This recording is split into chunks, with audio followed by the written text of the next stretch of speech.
What's up, guys? Doug Polk here, and today we're back with another podcast. I know it's been a hot minute. I've been taking a couple of months off from the podcast streets, but we're back, and I'm planning on getting this rolling once again. Now, normally we have it over on the podcast channel, but just to let everybody know that we are going to be back with the podcast, I'm doing this one here today, and we are going to be joined by Crypto Bobby, a YouTuber here in the crypto streets, otherwise known as allegedly known as Rob Poon. Welcome, man. Welcome to the podcast today. What's going on, man? How you doing? How's everything? Everything's good, dude. Everything's good. So I went through. We got a couple a few various topics here we're gonna discuss in the chat. But I always kick it off with a real hardball question, Bobby. I always like to just jump right in there and talk about something serious. And we're gonna have to talk about, why do you have such an obsession with buffalo chicken wraps? Can you explain what's going on there? It's what I eat like not 7 times a week, but I mean, I try to eat buffalo chicken wraps as much as possible. I did just move. So I had a really good buffalo chicken wrap, right next to me. And I haven't found one yet in New York City. So I'm kind of freaking out a little bit. It's like my worst nightmare. But if anybody has any good buffalo chicken wrap recommendations in Manhattan and Brooklyn, let me know, because I'm on the lookout and I'm having a panic attack that I can't find a good one. So hopefully someone in the chat can help you. Well, where did you move from, and why did you want to move to New York? So I was in Jersey, but started working at AirSwap, which has kind of an office in Brooklyn. So didn't want to commute and made that move. So it's been fun. It's been nice. But I lost my buffalo chicken wrap place, so I'm on the hunt for a new one. Yeah, that sounds painful, man. I'm sorry for your loss. But a lot of people are either have moved to New York or are based out of New York or have been for some time. I feel like New York is really a center for a lot of blockchain development, which is kind of interesting, because I think generally speaking, you think of like Silicon Valley, the Bay Area, as places where you see a lot of this type of stuff come up. But why do you think that New York specifically has such a blockchain culture there?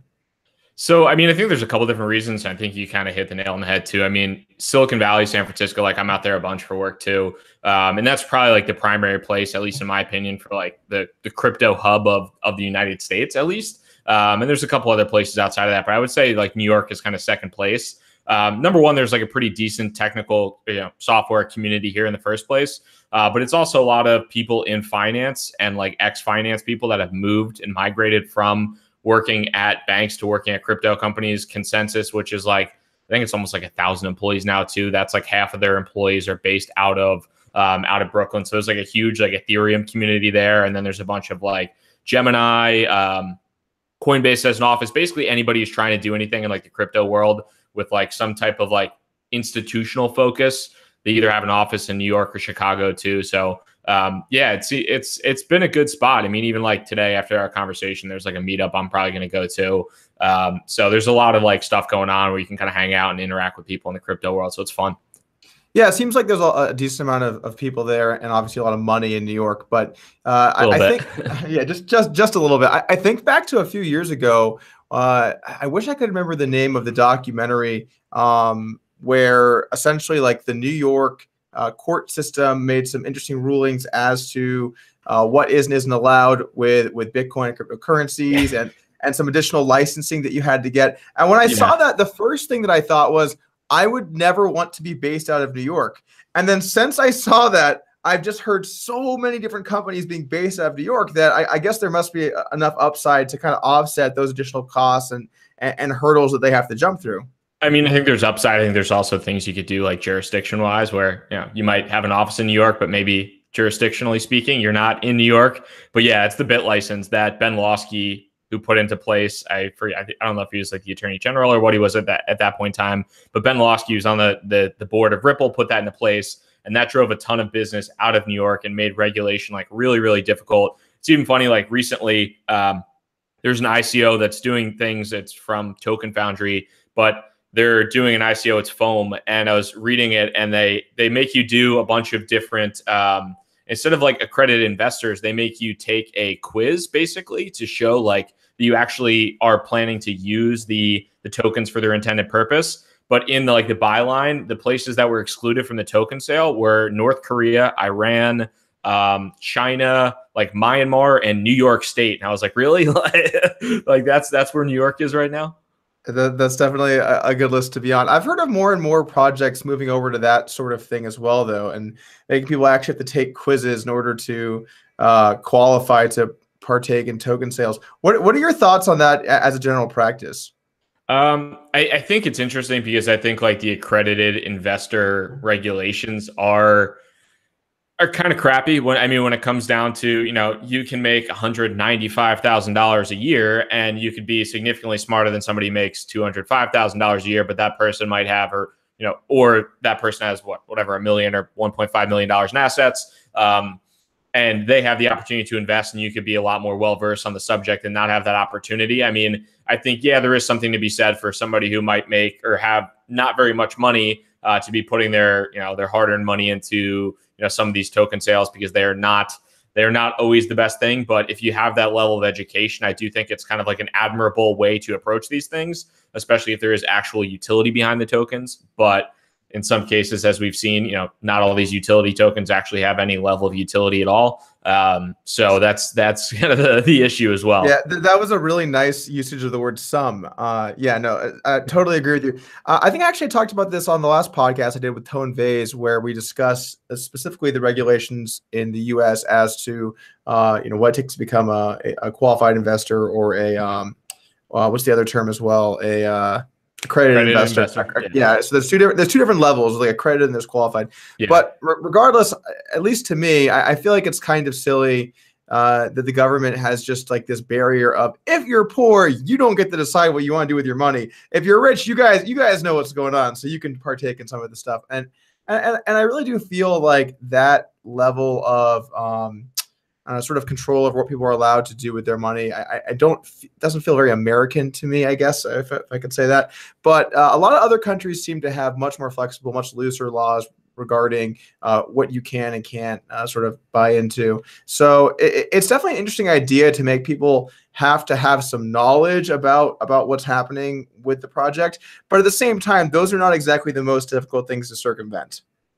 Yeah, I haven't gone through like the registration process, and this I think is like one of the first. It's like a consensus spoke token foundry that's kind of conducting the token sale for Foam, and they're actually in the registration process now. I haven't actually registered. I was kind of reading through it. I might just go through the process just to go through the process, even if I don't end up putting any money into it. But I do think, yeah, it kind of goes more towards the utility of this, because like, let's be real, the vast. I mean, I've seen different polls and things like that where somebody will ask, out of the people that have purchased a utility token, how many people have actually used it for its intended purpose? And it was like 5% of people have actually used that token for its intended purpose. Now, maybe that could kind of move in the right direction at some point in time, but the vast majority of it's pure speculation, and you can still speculate even if you take a quiz. But hopefully that will kind of reduce some of that and increase the potential utilization of the token in the long run. I have no idea.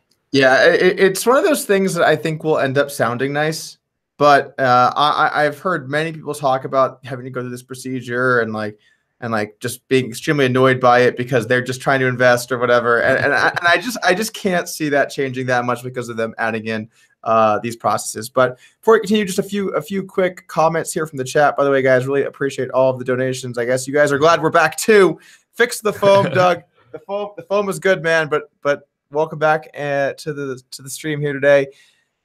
And Chris Borges, I can't pronounce this word, it's in French, but he wants you to talk about one of your favorite coins. We might talk about that stuff a little bit later. We'll talk about some portfolio stuff, so some different cryptocurrencies that you like, the ones that you put in your crypto portfolio. Actually, you know what? Let's go ahead. Let's jump in there. We don't really have to go about this in any order in particular, but you oftentimes post on your website a current breakdown of what you're buying and how much percentage is in what. And by the way, I think that's extremely awesome that you do that. And you did it in the same way that I did, which is you just put the percentages and you don't put the amounts. And I see so much of people that, like Ian Bellinas of the world, who say like, oh man, I've got like this many million this many million that, or whatever. And then you see the people on the other side who never disclose that type of stuff at all. So I'm obviously biased because I like the approach and did it myself, but I do think that says a lot to actually tell your audience, that you're going to put your money where your mouth is and say exactly what you are holding. Yeah, I mean, I think the percentage wise is definitely I could have $5 in crypto. I could have 50 million. It's first of all, it's none of anybody else's business. And I also think like when it comes to like the Ian Bellina stuff, I don't even want to like make any judgments on that. I mean, it's great for marketing, but at the same point in time, like I'd be terrified just like personal security, like knowing there's, and he had this whole hacking thing and all that stuff. But like, I'd be terrified of just walking around and somebody knowing that I have X amount of money in crypto. And I think that's definitely not like a best practice by any stretch. But yeah, I try to do that too, just because I think like, I mean, I'm inherently biased to the stuff that either I own at some point in time. And if somebody, wants to ask me a question, they could know that, hey, if I have money in this, I'm probably anticipating that it's going to go up at some point in time. And if I'm biased about something, you should probably know that. So yeah, I usually I've been trying to do that since like day one of the channel. Yeah, you can really tell it comes across in your content. I've watched a bunch of different guys on YouTube, and so like when I watch in a few minutes, I feel like you get a relatively good idea of what someone's goals are, what they're trying to do, the way they're trying to portray themselves. How much you can at least sort of trust them. I'm not saying that in 3 minutes you know whether someone's completely legit or not. But one of the things I always liked about your content was that I felt like it was very direct and fair. And more than like trying to say something sensational or trying to like, make a quick buck off of some affiliate Ponzi schemes, you were really just trying to help people, learn about things and say like, look, I heard you say, I don't know. And I don't know about this, like what's going to happen here, guys. Like I've heard you say like stuff like that all the time, maybe even too cautiously. So I definitely like your approach there. Yeah, I mean it's tough, at least in my mind too. Just like you want to kind of give your opinion, but at the same point in time, like the whole clickbaity stuff out there, there's a lot of like dudes that get or women, but there's a lot of people that can get like super clickbaity of like these are the five coins that are going to moon. Nobody knows exactly what 5 coins are going to moon. I don't want to tell you what 5 coins I think might moon, because if one of them drops 50%, I'm going to feel like a big jackass, and it's not going to be fun. And just kind of putting out that type of content, I think, I don't know, that's like, I like to talk about what I like to talk about. And if people like that, great. If people don't like that, I'm probably still going to talk about it anyway. So that's the approach that I've mostly taken. Yeah, I obviously agree with that. I think though there's an interesting line though, because one thing that I also realized is that if you get to be too conservative with what you're willing to talk about, then you're also doing your audience a little bit of a disservice, because a lot of them do want to know what you are investing in, what you think about things. And so I've always just tried to strive for that, healthy middle ground where like I will talk about things that I'm investing in or bring people onto the podcast who might be from some of the currencies that I like or projects that I like that are being developed. But I also always will be honest. Look, guys, like realize that I do own some of this. So keep that in mind while you're making your decision, while you're making your judgment. And you guys, the audience, should also realize that in general, YouTubers will be making videos to try and make money. But the most important element is how transparent are they being with what they're doing? It's one thing if people say that, oh, I own some of this and I'm going to talk about it because I think it's a good investment. But look, guys, it's risky. Obviously, this is a speculative market. That's fine. It's another thing when you're like, man, we should get 1% a day. Look at this great lending platform. You're going to just print money all day. This is amazing. It's called BitConnect. I got a link in the description below. There's a big gap there. Yeah, I'm all about BitConnect. Big BitConnect guy. Always have been. Always. Who's not? All right, so let's talk about your recent portfolio. I'll put it in the chat. I mean, I already linked it. I already linked it in the description below if you guys want to check it out. But I'll also put it in the chat here. So this was posted late June. I want to say this is the most updated version. I did a brief survey of your site and everything before we went live, but maybe do you want to take it from here? You want to talk about some of the coins that you like and the way that you're diversified and what your general thoughts are in the market?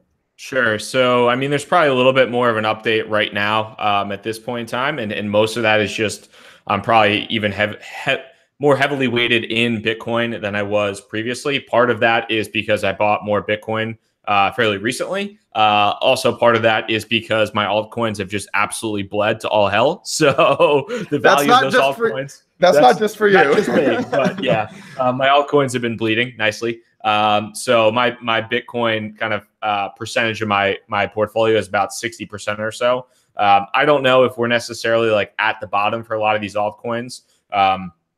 I am just as kind of I've gone on and I've interacted in the industry and with some of these, having a chance to look at some of these projects and things like that. I think there's like a weird tendency to, you kind of get into crypto and you like Bitcoin, or you hear about Bitcoin, and then maybe you see these altcoins and you think, oh, these are like incredible potential. These are awesome. I'm going to, forget Bitcoin. Bitcoin's old news. I'm going to go with these newer, hotter cryptocurrencies. And then you start doing that. And then you maybe learn a little bit more. Maybe you get hurt by them 1 or 2 times, whatever it might be. Then you kind of move back towards Bitcoin. And I think there's like, I've started to see that happen with a lot more people, and even just kind of internally myself. Like, I don't want to say I'm like a Bitcoin maximalist by any stretch, but I really do like believe just kind of in some of the value behind, or, in a lot of the value behind Bitcoin as kind of Big Daddy, and understanding why it is that way.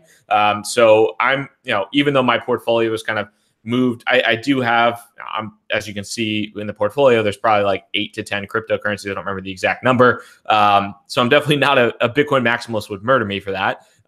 But I think that like, as I look at this, I am comfortable having a pretty heavy weight in Bitcoin, just because, of, I think like the long-term potential of it. And if and when larger money does come in, it's going to come into Bitcoin. And then, maybe some of that money might, not necessarily the larger money, but some of that money might flow into some of these other altcoins. But I do think that there are going to be a lot of utility tokens that are going to end up going to zero, or like close to it. It's going to be hard to kill a coin, but I think that there's going to be kind of like a concentration in the top assets. And then there's going to be I think there's going to be a lot of assets at some point. I don't know how long it'll take, but at some point in time, a lot of the crappier assets will drastically reduce in price, I think, at least.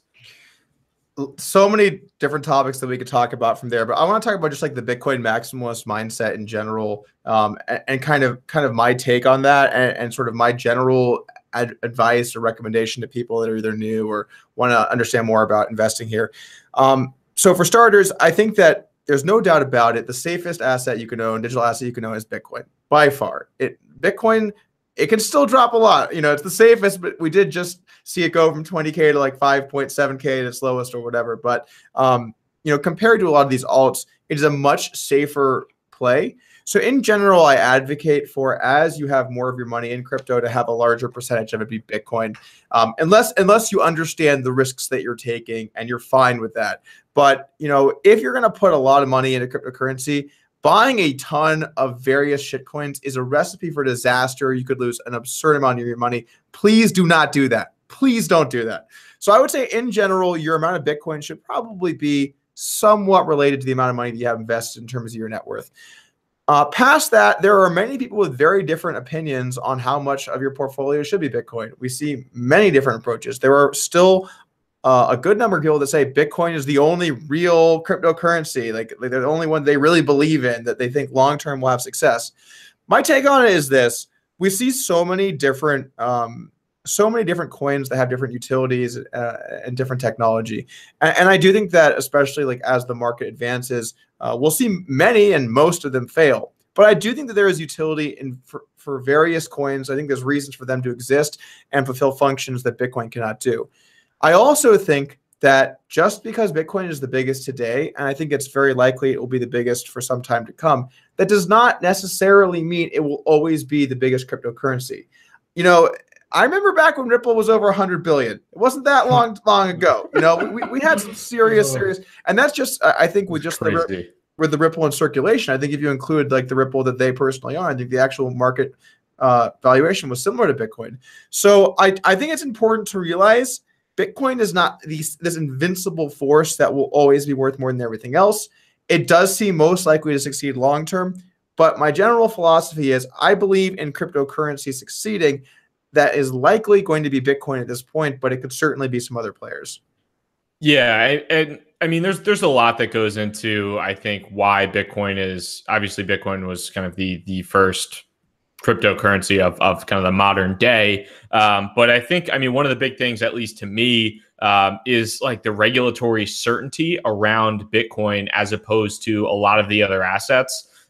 There's a lot of regulatory uncertainty around all these utility token ERC20s. There are a lot of potential issues with potentially those being unregistered securities being traded on exchanges in the US or abroad, and what that might impact and how that might impact certain things. I think we got some nice clarity, at least with Ethereum as well, where Ethereum sounds like the SEC said it's most likely not a security. It's basically not a security, or they're not going to consider it a security. It might have been when it first came out, but now it's not. So I think like where Bitcoin is from a regulatory perspective, it is pretty favorable. And I think that gives it a lot of like breathing room. And it's also like, it is really the most, I mean, yes, there are certain elements of centralization. You have the mining centralization. You have, people that will say, certain companies are behind Bitcoin, things like that. But for the most part, Bitcoin is extremely decentralized. There is not really one person that you could point to and say that person is the CEO of Bitcoin and we're going to sue them. We're going to take them to court. It's pretty damn decentralized. And that is, I think, a huge asset to Bitcoin moving forward, even if, like, technically speaking, the transaction throughput isn't what some of these other blockchains are, or the or it doesn't have like a Turing complete programming language built on top of it. I still think like the actual decentralization of Bitcoin in comparison to basically everything else is far and away huge value. What would you say to the people that feel that, I mean, there's only really a few major mining pools that are major players when it comes to mining. What would you say to people who feel that it's not as decentralized because of how powerful some of these mining pools are? I mean, I think that's definitely an issue. And you have like Bitmain really being one of the larger producers of a lot of the mining equipment. But there have been, I think it was like Halong Mining, or there's a couple other like larger, I don't remember if it's Samsung. There's a couple other like large companies that are getting into the mining game as well that will hopefully add some level of competition. But from like an incentive perspective, I don't really know if it makes a ton of sense outside of just like the centralization of it, but like 51% attacks and things like that. I don't know. I mean, it would cost so much money to acquire that level of, of mining power and to go after somebody. I don't know if it makes that much sense incentive wise to do that. Like we've seen with some of these other altcoins where, I think it was like Zencash and Bitcoin Gold, where they got 51% attacked for not that much money. So I think it's definitely a concern, and you'd like to see that just further spread out. But it's not. I mean, when you look at that versus some other cryptocurrency that has either a CEO or they have a corporation behind them, or they have 21 block producers or whatever, it's still a better scenario, at least in my mind. No, that definitely makes sense. I tend to agree. I just do think that there are some aspects to Bitcoin that are a little more centralized than I feel Totally. like maybe some people might understand. All right, so let's talk about not Bitcoin, but some of your other holdings here. I'm going to be honest with you. I don't know some of these. Most particularly, I don't know this Gin one, but I do see. I do see some others. I do see some Monero, some Archain, obviously Ethereum. I see several other ones I know here. But do you maybe want to talk about some of these other holdings in your portfolio? Yeah. Gin I kind of experimented with a Masternode like 2 months maybe ago. It's a Masternode for Masternodes. I'm not going to sit here and say it's Bitcoin quality or anything like that, but it's a product that worked, and I acquired one Masternode, kind of set it up, saw if it worked. It worked. I kind of liked it, and I got some more. What does a Masternode of Masternodes mean? So it's basically a service that they set up they set up the Masternodes for you, and they kind of host them. You have your wallet locally on your computer or on your laptop or on a remote service somewhere. You have your GUI QT wallet there, and then you pay the company in Gin tokens. I think it's like 50 cents a day per Masternode for them to run like the VPS server and all that stuff and actually set up it for you. And they do that for Gin and for like, I think it's like 20 other different Masternodes. So I just tried it out, thought it was interesting. And I think the BTC value at one point in time pretty much tripled, which I was like, wow, this is awesome. I'm making daily rewards, and it tripled, and then it basically came all the way back down. So I should have sold that on the 3x gain and not been a greedy bastard. But that's that was kind of my scenario there. And then yeah, outside of that, I mean, I'm just kind of pretty interested too in some of the privacy coins. I mean, whether it's Monero, Zcash, and some of the other ones too. Okay, cool. Yeah. So someone donated $10 and said, so a Ponzi node is basically their response here. Well, it does sound a little weird that you're paying them to set up these master nodes, and then what's the utility of the token itself? Why is this a coin? Yeah, it's a good question. I mean, as far as it goes, it's basically just a payment service. I mean, the utility of the token is a payment on the platform, and it has its own masternode. Does it need its own masternode? Probably not. Could it take payment with Ethereum or Bitcoin? Probably. But I researched around on. I mean, for me, I dove into some of the different masternodes, and at that point in time, I think it was like when I first acquired it, it was like maybe like $6,000-$7,000 for one masternode, and some of the larger ones were like, I don't know, $50,000, $40,000, $30,000. I was like, I wanted to experiment with one, see what it was like, and see if it was kind of worth my time, and just jumped into it with that. And I just kind of I like the setup of it, and I also got a chance to interact a little bit. I screwed up something initially where I screwed up the setup and set a bunch of coins to the wrong address, actually to the wallet within their platform, which doesn't have a send out button. It's just you're supposed to send it there for the 50 cents daily that you have, and just keep it there. So I sent them all of the stuff for my masternode, and I was like, I've just wasted a bunch of money. And went into the Discord, talked to the developers. They helped me out in like 5 minutes. So I just I had a chance to interact, and I was like, you know what, I'll play around with it, see what's up. And yeah, but I mean, as far as that masternode specifically, and a lot of other masternodes, it's not necessarily it pays until it doesn't pay, and I'm very wary that there's probably going to be a point in time where that music runs out, aka BitConnect. So when it comes to masternodes, my general take in the past was I tried to own different ones across different currencies. But then a month or two, I started to think about it, and I'm like, even though I'm getting reasonable returns on these, particularly with some of the smaller ones, it doesn't really make sense to have a masternode for a currency where the currency itself you don't think has long-term potential. Doing it because you're going to be paid out somewhere between 6 to 40% returns based on the node sounds good, but there's going to be more inflation because other nodes are doing the same exact thing. And then if the currency itself doesn't actually fulfill some sort of utility or have some sort of place in the market, then it's going to devalue at a rate that doesn't make up for your or that devalue at a rate that more than hurts your returns that you're getting on the masternode itself. So I had part of a Dash node earlier this year. We sold it off. I trying to think about which ones I still have. I still have a couple of them, but anyway, my main point is I think masternodes can be fine to own or run, but it has to make sense within the currency itself, or else you're getting returns in a currency that's not going to have a lot of value somewhere down the road. Yeah, I mean that's I think you have to be extremely careful with everything in crypto. Literally everything, even Bitcoin. You have to be extremely careful. But yeah, I mean, I've seen tweets making fun of masternodes where people are like, yeah, I'm getting whatever 50% ROI or 200% ROI, but then the coin drops 70% in value. Obviously, your 200% ROI when it drops 70% in value, not really making up for it, and not really that profitable at all. Literally when I got I was just a couple months ago when I first got Jin, there was another masternode that I looked at, ended up buying, and it literally didn't work at all. They switched blockchains, there was a coin swap, and it was a nightmare. And I was like, this is why you don't buy masternodes, you dumb idiot. And that was a learning, that was a learning experience for me for sure. And as has the thing with kind of Jin been too. I mean, and I don't try to position myself as an expert. I'm also open to experimenting with my own money, and I don't tell anybody to I'm not saying buy anything at all. But when it worked for a while, it increased in value pretty significantly. But it's also come back down within the past couple, within the past couple of days. It's just cratered. So that's I've been learning a lesson in real time, which is fun.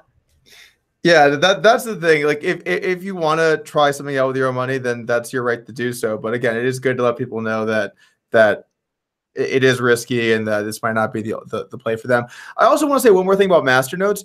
I'm not saying that they are inherently bad. They can be good opportunities for people, but think about the currency itself and understand, the way that the utility that you think that will have down the road, as well as how development is going for that project, and think about those aspects, not just the returns on the masternode, because you're not going to get paid out in Bitcoin. You're going to get paid out in that currency, and that's like a really important thing to understand. But anyway, we can move on. What are you laughing about, Bobby? What's going on?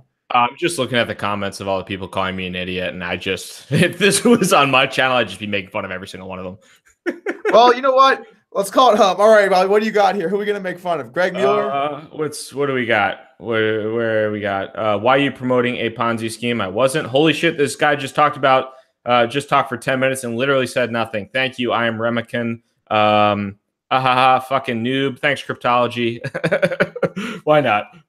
Good times here on the pod. Good times. So we had a $20 donation from Bitcoin Official, and he actually brought up a subject that I want to talk about here at some point.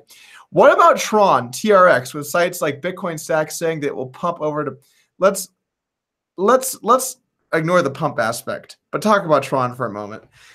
So you're a big fan of Tron, I heard on your channel, and that apparently there were some Tron memes. Do you want to talk maybe about Tron and your thoughts on it, as well as maybe what are these memes that people are mentioning?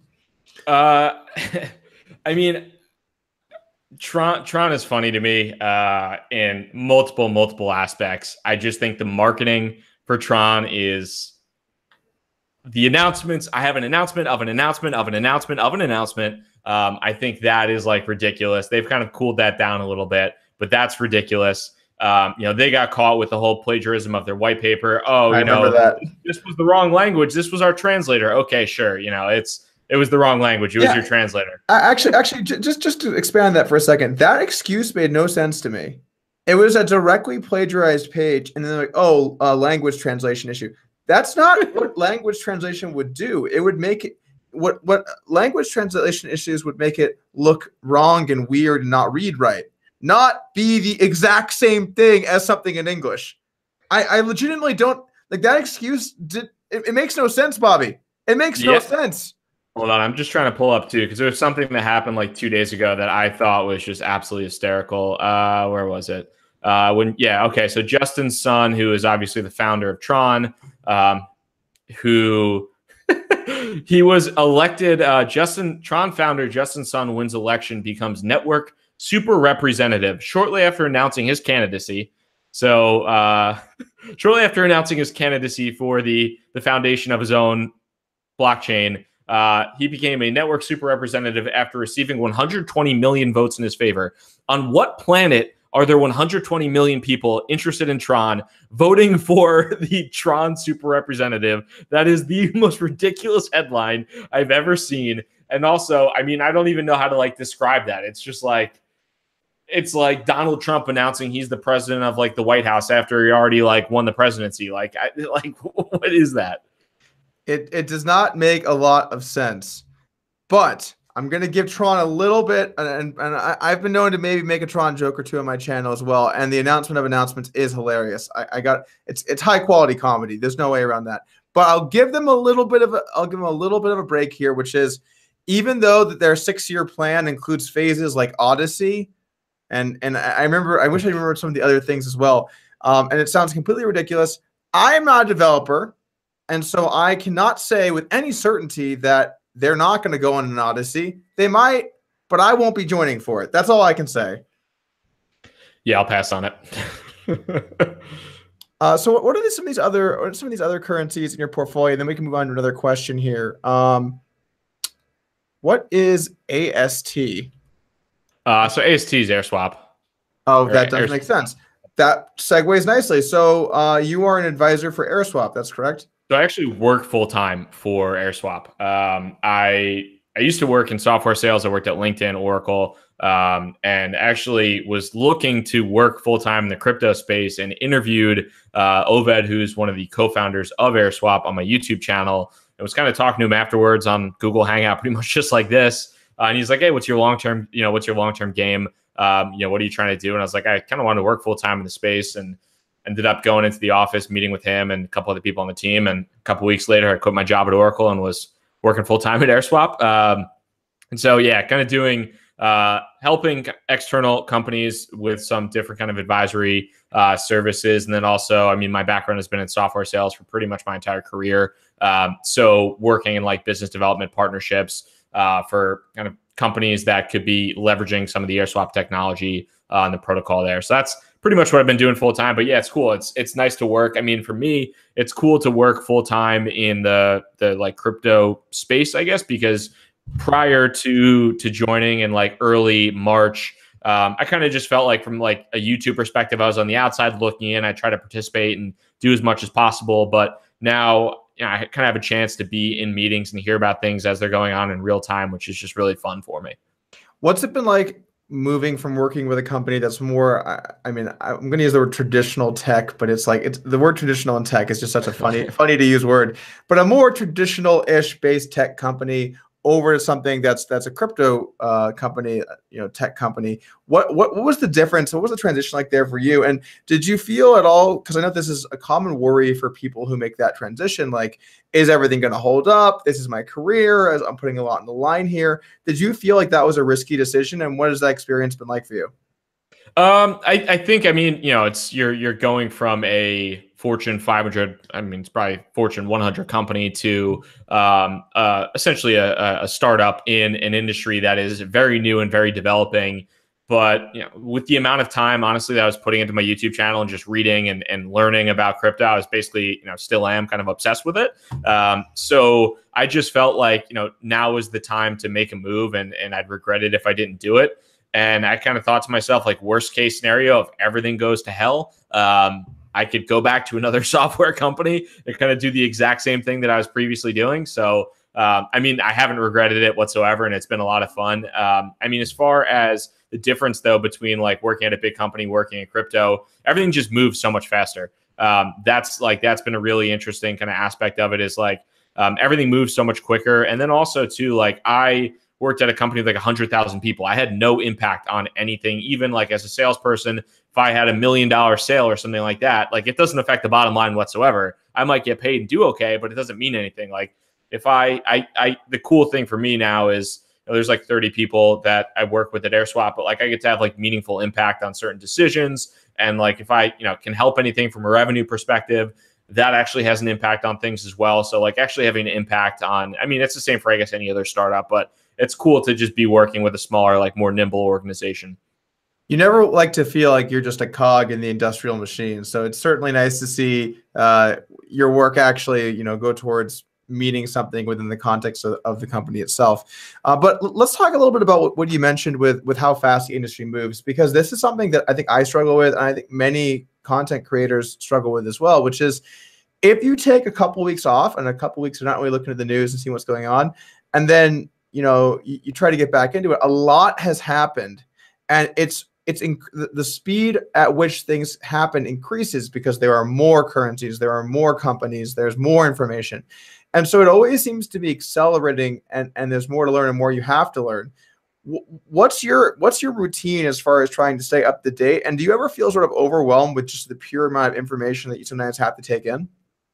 Yeah, 100%. I think, I mean, the biggest thing for me is it's weird because there's so much that happens on both like Telegram and Twitter. And like, if you were to think like in another industry, like, oh, I'm like sitting on Telegram for my job, or like I'm sitting on Twitter for my job, or just to learn, like you'd be like, no, you're not. Like you're just sitting on Twitter to like screw around. And yeah, I do screw around like half the time. That's only like it's only like 2/3 of it. Yeah, yeah. There's also a ton of useful content and like breaking news that comes out on Twitter. And then for me too, just like it's a really good way to like crowdsource information. And especially there's like a few different Telegram groups I'm in that are like really intelligent people that are just way, way, way, way smarter than me, that are crypto VCs or hedge fund managers, and they'll comment on specific things, and I'll basically just listen and read what they have to say, kind of try to form my own opinions, research things on my own. But trying to have somebody that you can like go to ask questions for me is always huge. And that's also been cool about like working for a crypto company too, because there's certain times where if I have a question, I'm not a software developer. I have somewhat of a tech background, but I'm not a software developer. But if I have a question about like tech, I can go to one of our devs and be like, hey, can you take a look at this smart contract? Is this legit? What do you think about it?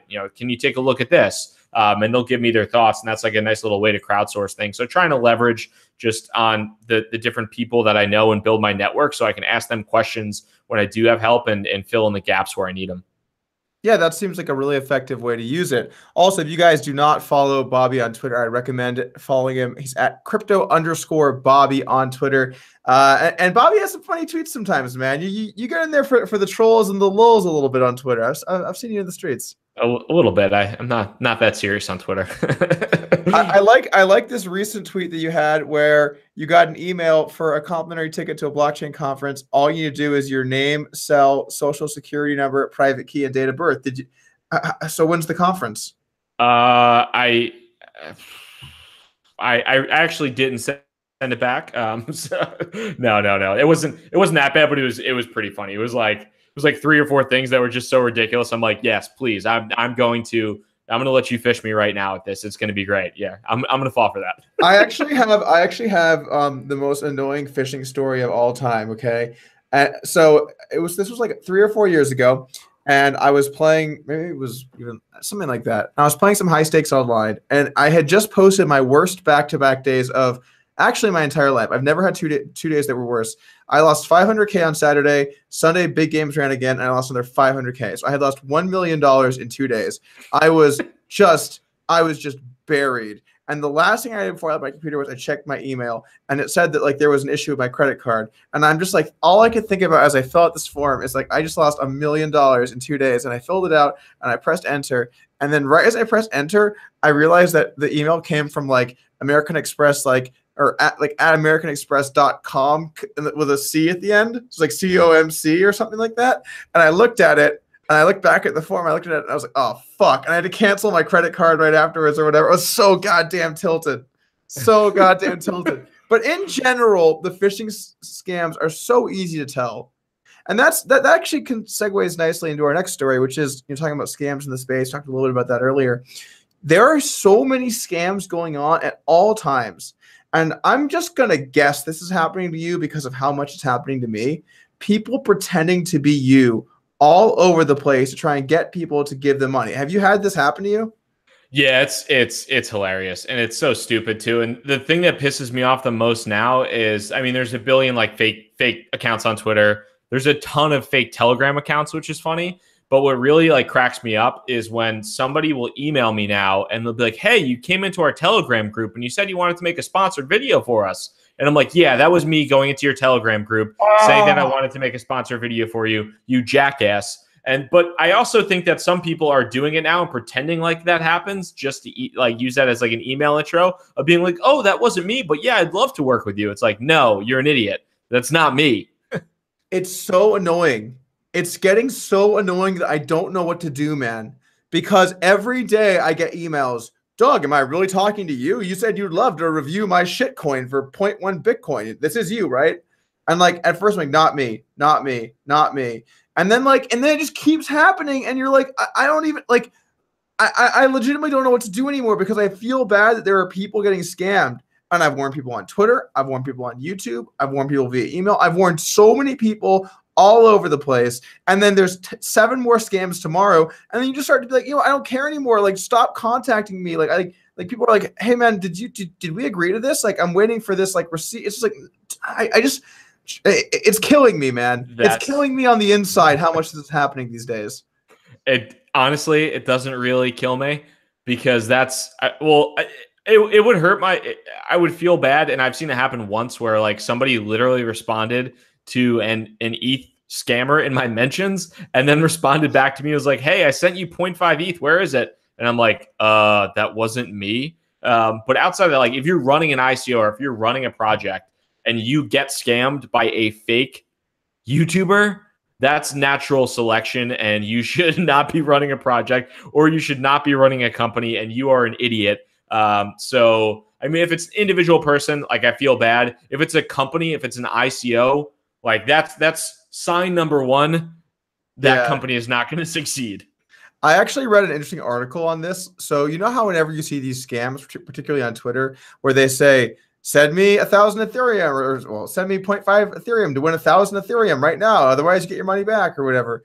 And you read them, and there's just all these brutal misspellings and words wrong. And I always thought for a long time, like, how are these guys that bad? They're trying to scam people, and yet they can't even spell words or speak English correctly.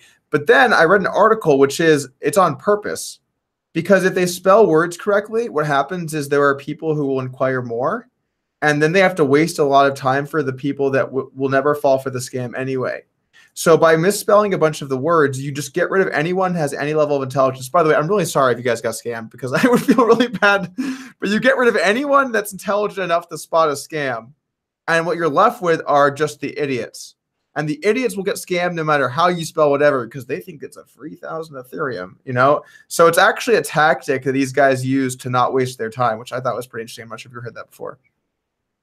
Yeah, no, I saw that, and it's definitely, I mean, it is pretty crazy. And I mean, they wouldn't be doing it if it wasn't profitable. So the fact that it's still going on, and the fact that it still happens on a consistent basis, like, I really don't think like I haven't checked the ETH addresses or whatever. Like, I think, you know, a lot of it now goes to a link, so you can't check the ETH addresses and things like that. But I mean, it wouldn't be happening if they weren't making money off of it. They obviously are. Otherwise, they, you know, wouldn't be in the comments all the time. So it's pretty insane.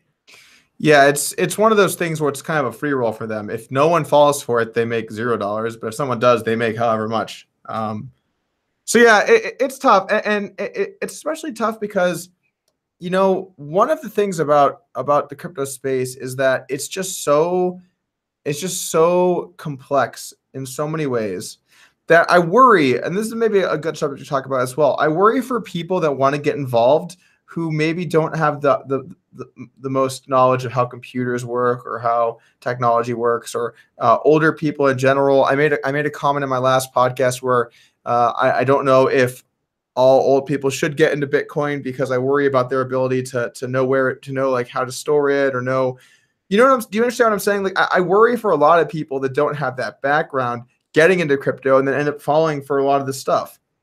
Yeah, I mean, not even just like scams, but just general usability. Like, unless you're somewhat, there's like a certain barrier of entry from like a technical ability perspective, where all my grandparents are dead. But if they weren't, if they were, you know, if you're 70, 75 years old, whatever, and you pop in, you create a Coinbase account, and you're like, oh, I'm going to go over to Binance, and I want to send my Bitcoin over there. And you accidentally send your Bitcoin to a Bitcoin Cash address or something, or you send it to the wrong address. And it's like, oh, I'm gonna reach out to Coinbase customer support, and they'll just refund me my Bitcoin. Like, that probably happens. I mean, I don't work at Coinbase, but I would assume that happens an excessive amount. And like certain things like that, where just like the usability, it's not the easiest thing to use right now, and the mistakes you make are permanent mistakes. So I mean, there's definitely a technical barrier to entry, and I do think that over time, you know, I do think people recognize that, you know, the user experience of crypto projects right now,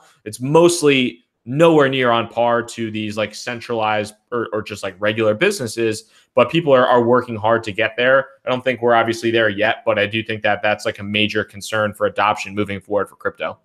Absolutely agree. And I think when you look at a lot of these new projects and currencies, so many of them just have a currency just to have a currency. The space is hot. Let's capitalize on it. Let's become an ICO, or let's have an ICO. Let's put this into a token. Let's tokenize everything. And oftentimes it just makes absolutely no sense to have it all. But so, you know, I've actually never looked too much. We just got a 10 pound donation from someone asking, sorry, $10 donation asking about the Augur project. Now I know that it's about, Augur's about markets, Yeah. but I have not done much research. Do you know much about Augur?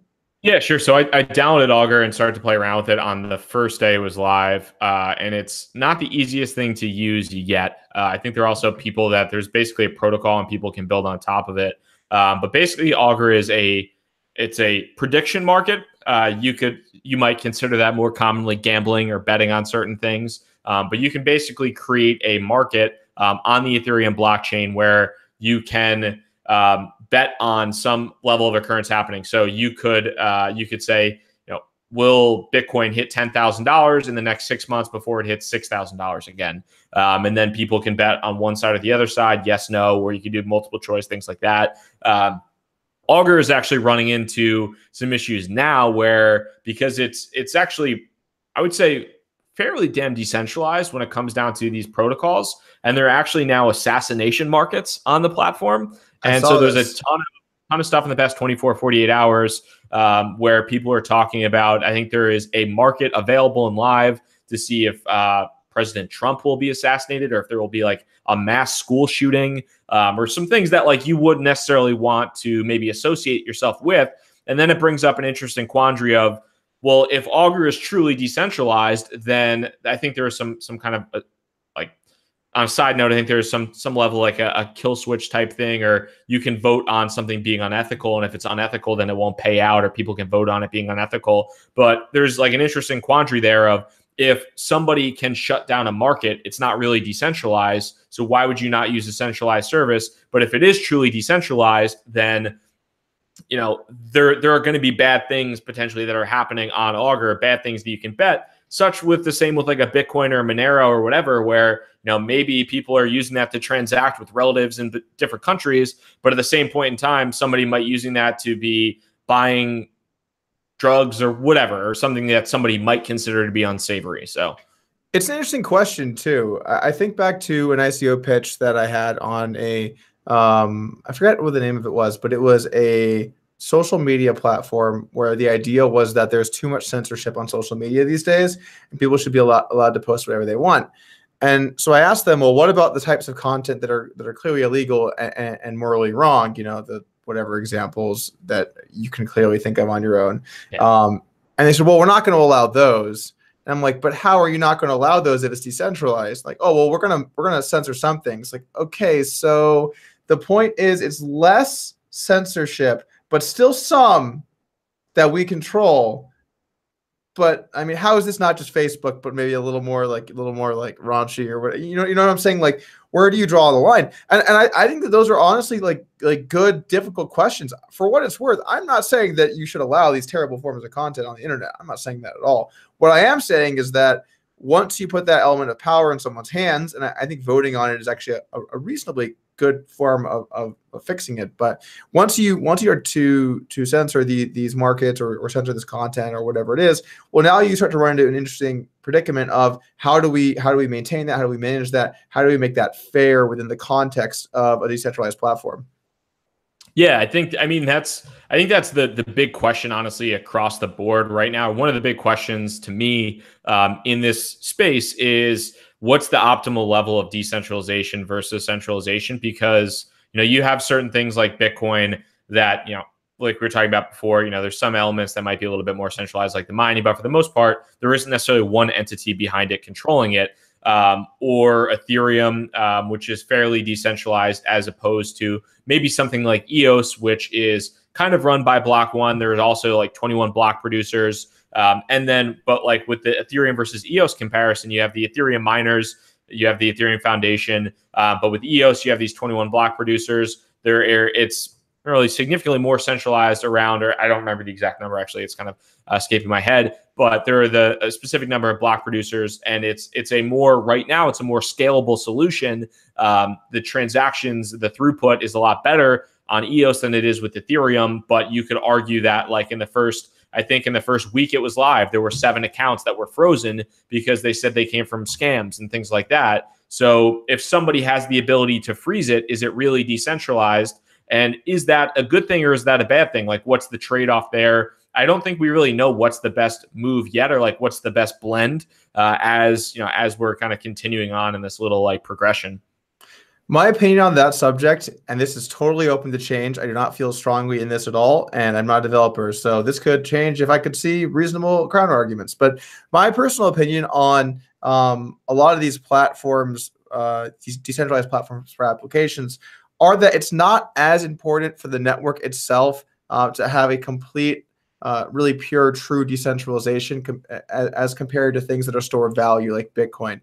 I think when you look at money and money supply, removing people from having any say in that, like as individuals, to really influence the direction of the network, is much more important than the ability for a decentralized network of computers to essentially execute an application. I think that there's a different degree of decentralization that should be required with each of those, and so I don't mind those aspects to, you know, Ethereum, to Neo, to EOS, to all of these types of networks. What are your thoughts on that? So I think that's an interesting point. Yeah, I think the decentralization of, you know, store of value and monetary transfer is, I mean, that's pretty damn crucial. And I think that's really important in that context. Otherwise, you know, if it's not censorship resistant, what's the point? But on the side of like, and I don't think we're there yet with like seeing that maybe the true potential of an Ethereum or of an EOS or of a Neo or whatever other, you know, general purpose computing platform you want to go to. But for the most part, I mean, in most cases, a blockchain is really just a more inefficient database. So if it's not truly like decentralized and censorship resistant, and somebody can't say you can't do this or you can't do that, then kind of what's the point of not simply using an AWS server or an Oracle server or, you know, whatever else it might be? Like, what's the big value proposition there? So that's something that like I kind of think about. I don't think, just as I'm looking at it over time, I don't know exactly which way the industry will go, but it's definitely on my mind as far as, you know, how things will maybe move forward. I hope someone from Oracle was here for you to give that rousing Oracle plug there at the end. Maybe they could just use an Oracle server. Wink, wink. By the way, guys, if this goes south, let me know if my job is still available. No, I'm just kidding. I still got some stock. I'm trying to pump it. Come on. Gotta pump the stock. Pump the stock. All right, so let's talk about the usefulness of dApps. This is a topic that I think we get a lot of questions about. As of right now, it doesn't seem to me like there are many dApps that are useful at all. In fact, I've not been following the markets the news cycles for the last month or two, so correct me if I'm wrong. But it seems to me like the biggest use case so far was CryptoKitties. Is that still fair to say? Is there anything that's really come along that was bigger than CryptoKitties? So, I mean, if we're talking specifically about Ethereum, and I think, I mean, there are other platforms out there, but I don't think anything's really gotten the adoption that Ethereum has. I mean, the biggest things right now are decentralized exchanges. IDEX, Fork Delta typically do a pretty significant amount of volume, have a significant amount of users for trading ERC20 tokens.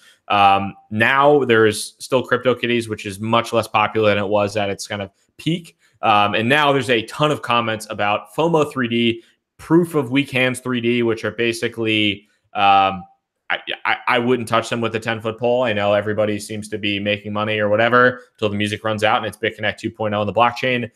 So I personally would not touch those. But right now, those are the highest volume on the Ethereum blockchain. And there are a lot of people that are criticizing that as, oh, wow, the killer use case of Ethereum right now is decentralized Ponzi schemes or Ponzi schemes on a smart contract or whatever anybody wants to say. But yeah, there has been I don't necessarily know if it's a shockingly low lack of adoption of decentralized applications, but yeah, it's been much slower to come to fruition than I think a lot of people would hope. And then it's also leading to, I think, a lot of questions for projects that have raised a bunch of money and are either building these dApps or something like that, where maybe they raise 30, 50, $100 million and they don't have much of a product yet, or they don't have a product yet. You know, where's the product? What's the utility? And people are getting frustrated there too. Yeah, I guess I'm not surprised by the lack of use at this moment. I always felt like this was something that was going to have more utility down the road. But can you expand a little bit on what you believe are these Ponzi schemes? Because I'm not familiar with them. Maybe you could explain a little bit more. Yeah, so they're right now, and I haven't looked into them in kind of full depth. But basically, you buy in, somebody buys in on top, somebody buys in on top, and there is a pot, and kind of the last person. It's basically playing on the greed of other people. I would not personally put my own money into it. I will not put my own money into it, and I'm kind of at the point where I don't really need to spend a ton of time doing due diligence on it. One of the things that a lot of people will say is that this is on Ethereum. This is a smart contract, so it's trustless. That's great. You can have something on a smart contract. That doesn't necessarily mean that the smart contract either isn't codified to allow for a Ponzi type of or a pyramid type of scheme of setup or anything like that. And I think, I mean, even outside of just that in general, I think a lot of people look at decentralized applications or things that run on smart contracts and they say, okay, you know, it's a smart contract, so it's good. Somebody develops a smart contract. There is a developer somewhere. There is a human being that is writing the code for that smart contract. And a lot of times the vulnerabilities of these DApps is in poor security around the smart contracts. That's just always something you need to be wary of. You saw it recently with the Bancor hack. There's been a number of hacks that have happened on different Ethereum blockchain companies or different Ethereum blockchain projects. But just because something is a smart contract does not necessarily mean it's safe by any stretch. Well, it has the word smart in it, so it has to be safe. Now, this is something that I think a lot of people don't realize in an industry that's really developing is the blockchain audit industry has been blowing up lately. And the cost of audits can be huge because, what a lot of people don't realize is if you put like a back door into the code somewhere, it doesn't have to take that much space in terms of how much it is relative to the entire code. And that can completely, that could be a flaw in the entire system. It can be just a few lines of code is my understanding that can jeopardize the entire thing. And so there are many companies that are being paid exorbitant amounts of money to audit these blockchain projects to make sure that their legitimacy or they are legitimate. Yeah, totally. I mean, I was talking to two people. I had an interview actually yesterday. I'm going to probably publish on my channel next week. It's two guys from a crypto venture hedge fund in New York that are both like way smarter than me. And that was one of the things that they talked about was being really interesting to them was the smart contract auditing. And there's a couple like companies with a token in between. There's QuantStamp, and then there's also companies that will just do it for like regular payment as well. And whether it's like an automated thing or it's just a really smart, talented engineer going in and actually checking the security and the potential flaws of that smart contract. That's going to be something because we're going from a place where it used to be like the vulnerability was in like the human being or the centralized systems. And now there's going to be the vulnerability is in a smart contract that for the most part, anybody can view and see on Etherscan. And if that has any level of vulnerability, you're in trouble. And bad things have happened, like the parity wallet, the multi-sig parity wallet, where so apparently there was just some random dude that sent one function out and freezes like $100 million worth of Ethereum that you literally can't get back unless they hard fork the Ethereum network or do something like that. So it was 100 million at the time, I think. If you looked at how much Ethereum went up in value since then, it's worth so much more now. It's actually kind of absurd how huge of a moment that was. In terms of hard forking the network and sort of the precedent that they set. And so that's why I feel like for Ethereum, if they feel like EOS is hypocritical because they'll freeze functions if they think that, or freeze certain entities. I don't want to misspeak here because I don't know exactly what it was, but I swear, Bobby, if I see one more Reddit thread, Doug Polk lies about X coin, I don't know what I'm going to do. But the thing is this, it's a little hypocritical because certainly in the Ethereum past, they've also, made a change when it affected a lot of users as well, right? I just missed that question because there was some big super chat about don't talk what you don't understand about proof of work 3D, FOMO 3D. And that's, I haven't done the full due diligence of it. I'm not going to sit here and say I've looked at everything, but what I will say, and a lot of you guys know this, just because something pays out great dividends now, it does not mean it will pay out great dividends in the future. And that if it's too good to be true, it, for the most part, always freaking is. So I'm not going to say it's an outright scam. I'm not going to say it's, outright, the worst thing in the world. But I also think that, like, if it's something's too good to be true, if you're making more money in it than you think you should be making, don't get too damn greedy and just be an intelligent human being. Because there are a lot of people that were talking a bunch of shit to me about BitConnect when BitConnect was going on and how awesome it was and how it was an idiot fudder. And then those people lost all their money. So it is what it is.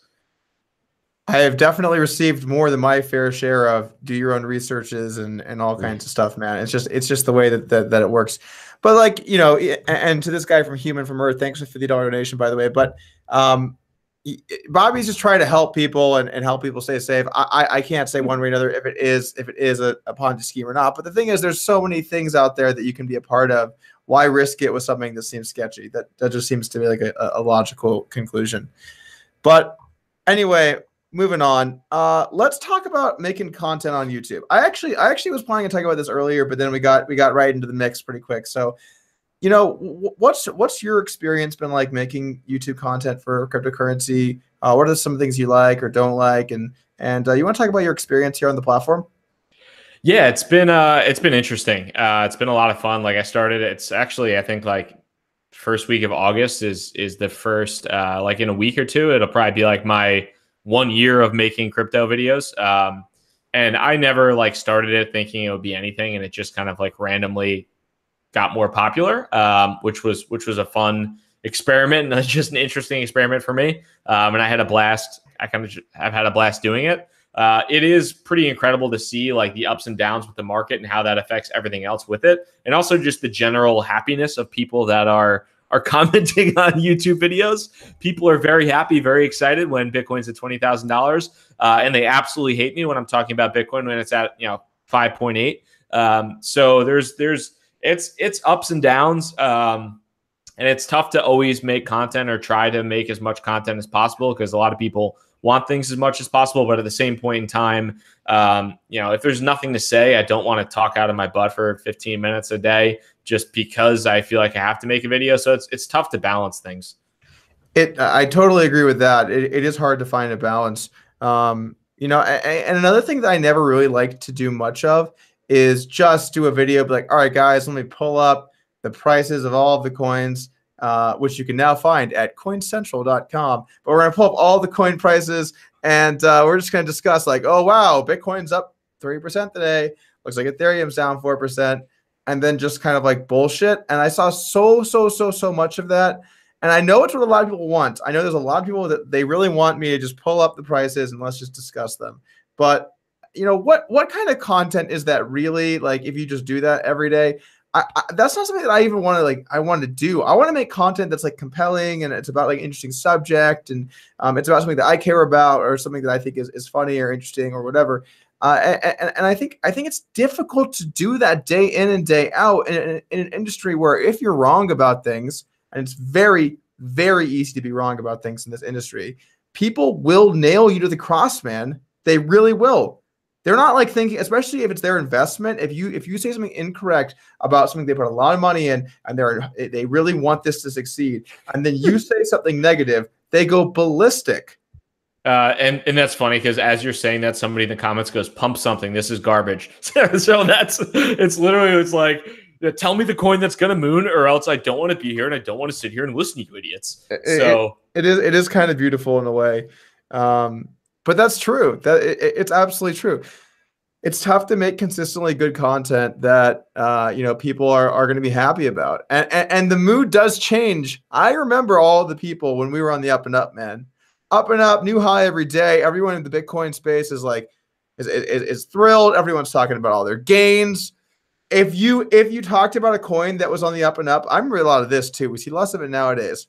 But if you talked about a coin that had been going up for a while and you're like, look, guys, be careful here. Like, oh, bro, you're mad you missed out on the gains, dog. You missed out on these gains, bro. You're a clear hater. You're hating on these gains. And it's just like, who talks like this? Are you a real person? Are you a real person over there? But people do get very tribal about their favorite coin. What do you feel about that? And what's your experience been as far as when you do talk about something that you think maybe people should be wary of? What's it like dealing with the community reaction from that? There's a huge, it's just a very, it's a very weird thing. The level of attachment that people have to crypto assets or cryptocurrencies or whatever, they might never talk to anybody that develops for it. They might not know anything about it, but they might only have $50 in it. But if you say, whatever, if I say Ripple is bad or XRP is not Ripple. But if I say XRP is bad and somebody has $50, they might say you're a futter Bobby. I hate you because they like it. Or I don't know. It's like this weird tribalism, but it's across the board in crypto. And I guess the larger, Bitcoin is like that too. If you attack Bitcoin, there are a bunch of Bitcoin maximalists that will go nuts on you. If you attack Ripple, if you attack Ethereum, it's true across the board. It's really interesting. And I think it's because people have money and there's an economic incentive to defend those attacks. And if somebody is attacking and that's going to, FUD the cryptocurrency, then it's bad news and it must be defended and yelled at all costs. The one thing that I think that's funny about that is not everything in crypto is FUD.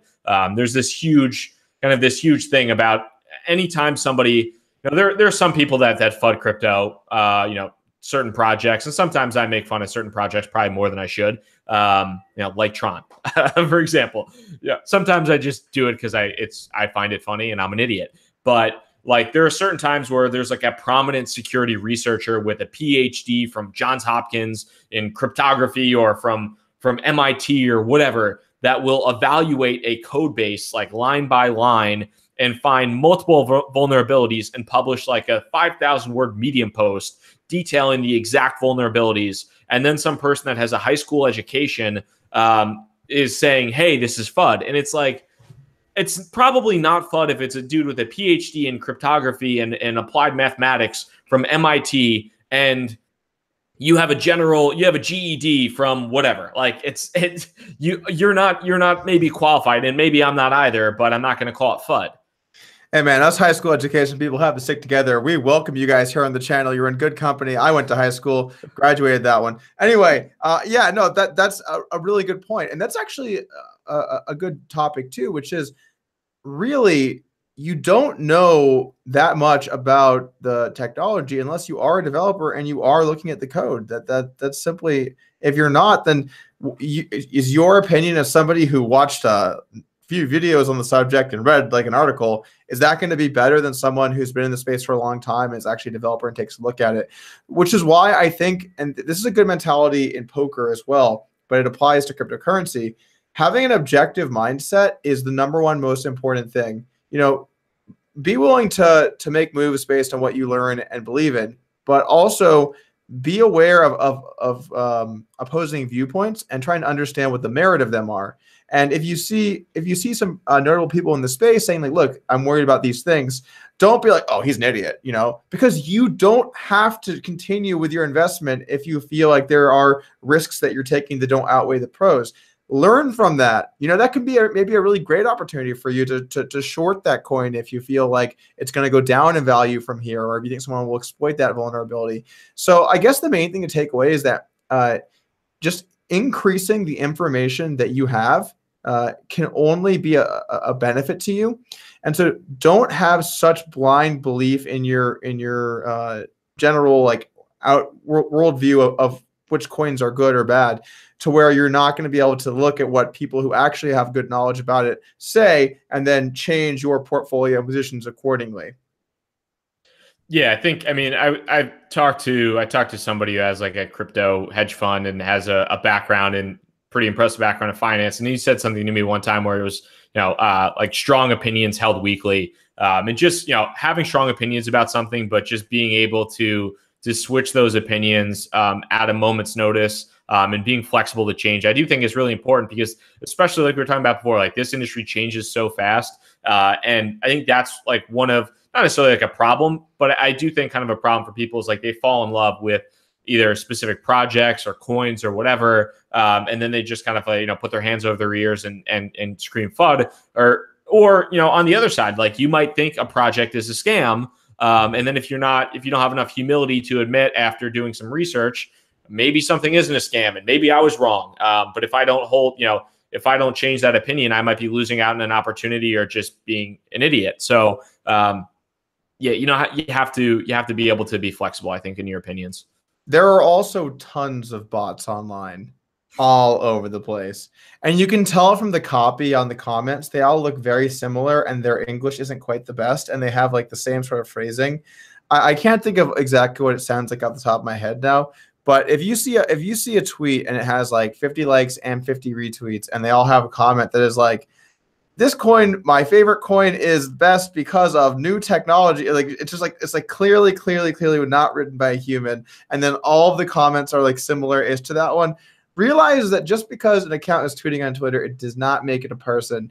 and understand that just because a Telegram group has 20,000 people in it does not mean it's the best thing that's ever happened to the space. Just understand those things. The best thing that ever happened in cryptocurrency was certainly the Verge partnership. I mean, hands down. They said it would be, and here we are today, Bobby. This is the biggest thing. In fact, people say there's two moments that they remember in cryptocurrency: Bitcoin Genesis block and Verge partnership. And the jury's out. Maybe Verge got a little bit more these days, but it's close. It's at least close.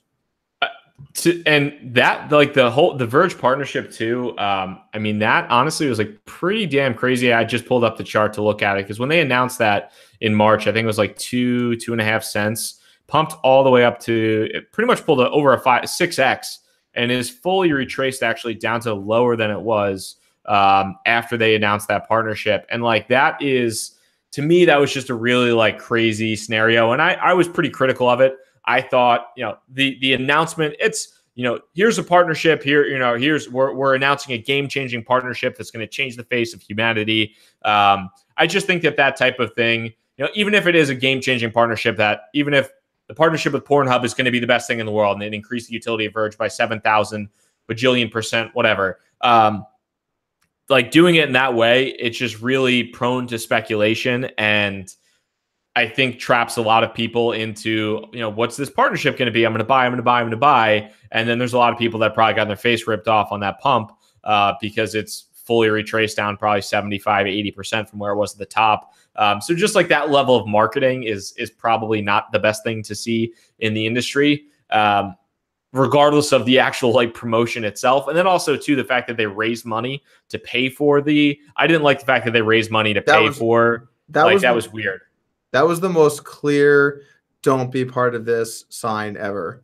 Saying, hey guys, we need to raise a certain amount of money. If we do, we'll have this amazing partnership, is the most obvious red flag.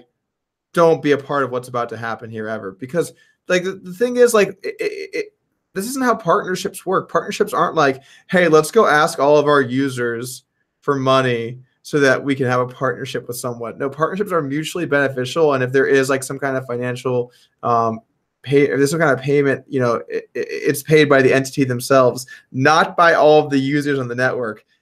Clear sign that people should have been scared from that point forward, I think.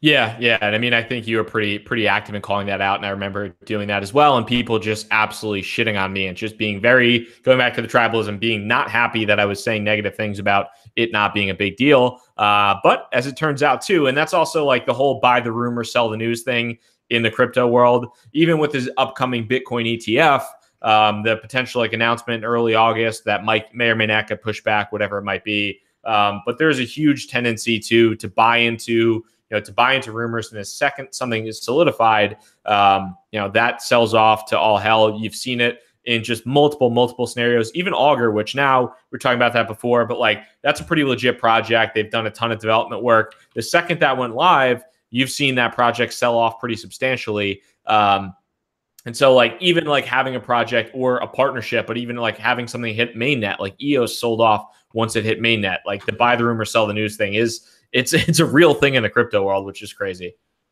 I think it could be because expectations are always so high. There's always someone who's like, well, if this is the next X thing, if this is the next Bitcoin, if it is the next Ethereum, then I might make 20x my money. And then the announcement is never that. It's never some actually completely game changing, like clearly we're the best in like the world thing. It's always just something, right? It's never up to like, people always dream big. And so they want to believe. That's the other thing that I think really hurts people in this space. People want to believe in something, man. They want to believe in a coin. They want to believe in a person. They want to believe. And so when you give them that hope, they will run extremely far with just that hope. And then once the news breaks, it's reality. There's no hope anymore. It is reality. So that does make sense to me that once the news breaks, it tends to not be the same, particularly when you think about it like this, right? The people that know what that news is going to be have such an advanced notice in terms of how to play the market. So like, let's just say that the Verge partnership turns out Amazon loves Verge, and they're not even going to accept US dollars anymore. You have to turn your US dollars into Verge before you buy on Amazon, because Verge is the future, right?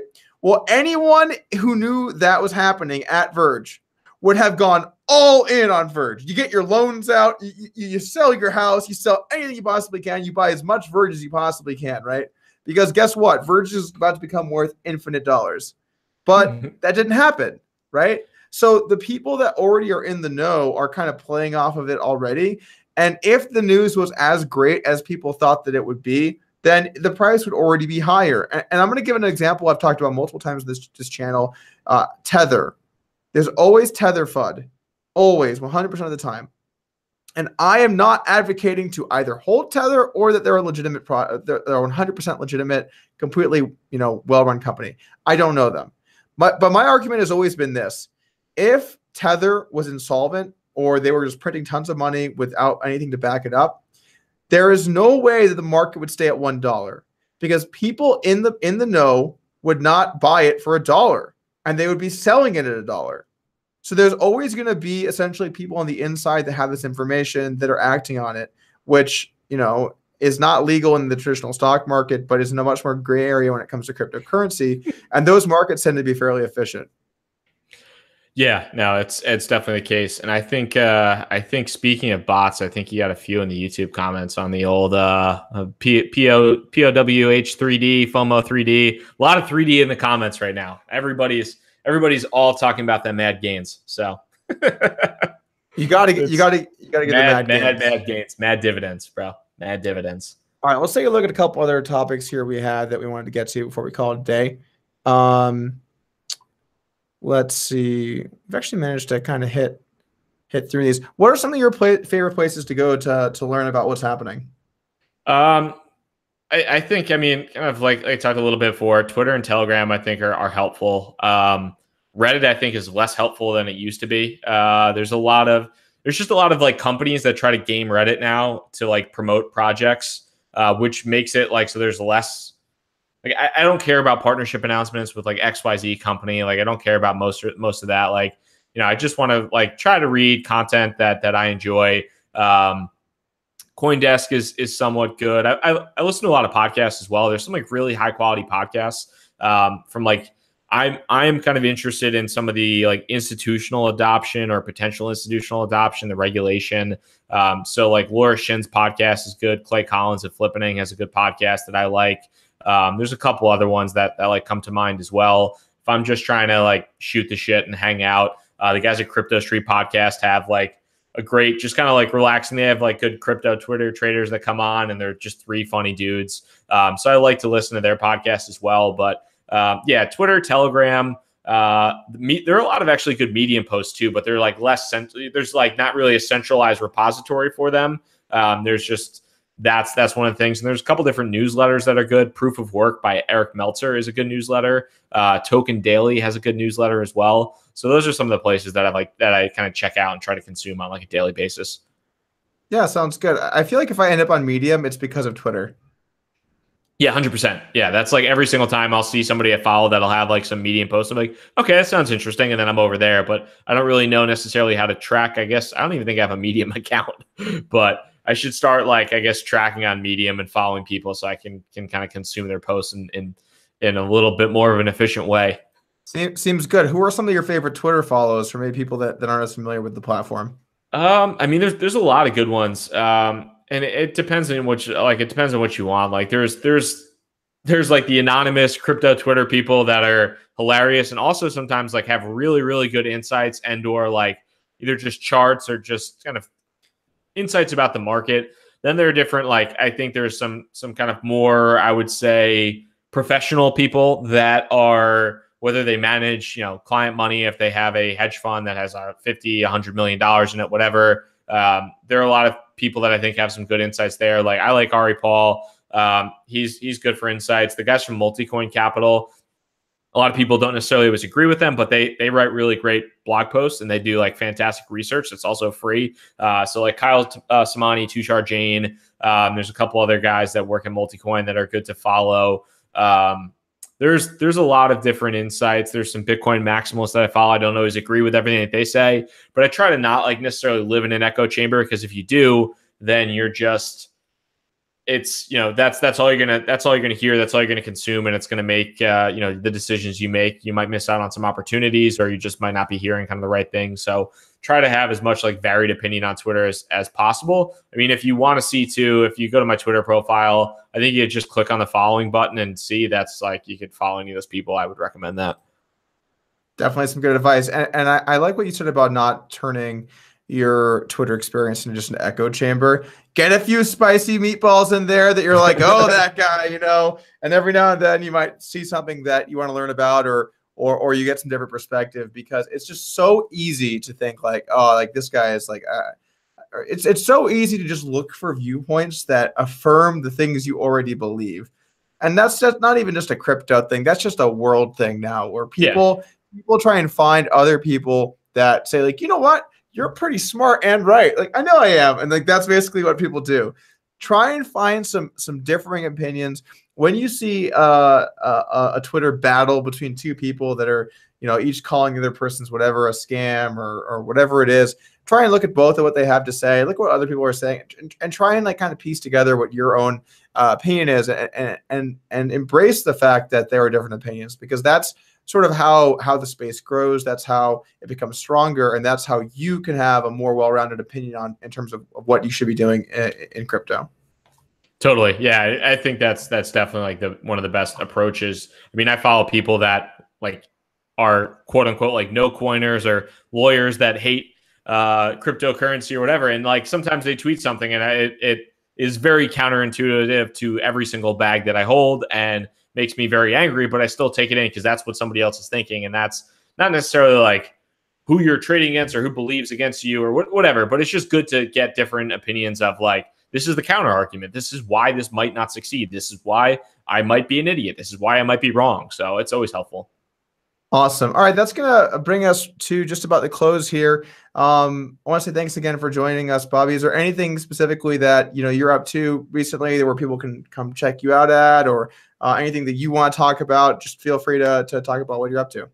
Yeah, no, I mean, I'm just kind of grinding every day at AirSwap, and then trying to make try and do about 4 or 5 videos a week. So if you're not a subscriber to my channel yet, I think there's a link below. So I'd love to have you subscribe and join for that. And check out my Twitter. It's mostly shit posting and not being that serious, but sometimes some hopefully okay insights. Yeah, but shoot me a follow on Twitter and a subscribe on YouTube. Would love to see you there. If you ever have any questions or anything, hit me up on Twitter. Usually pretty quick to respond in there all day. But yeah, thanks for having me on. It's been awesome.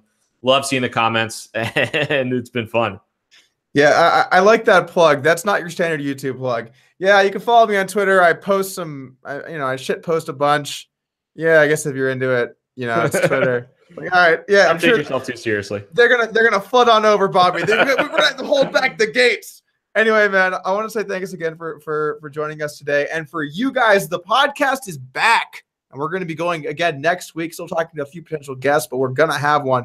So this podcast is on the main channel. We're going to be going back over to the podcast channel. I just wanted to let everybody know that we're getting it going again.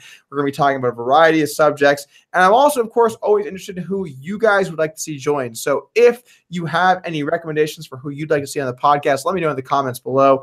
Once again, thank you guys for tuning in. I'll see you again soon.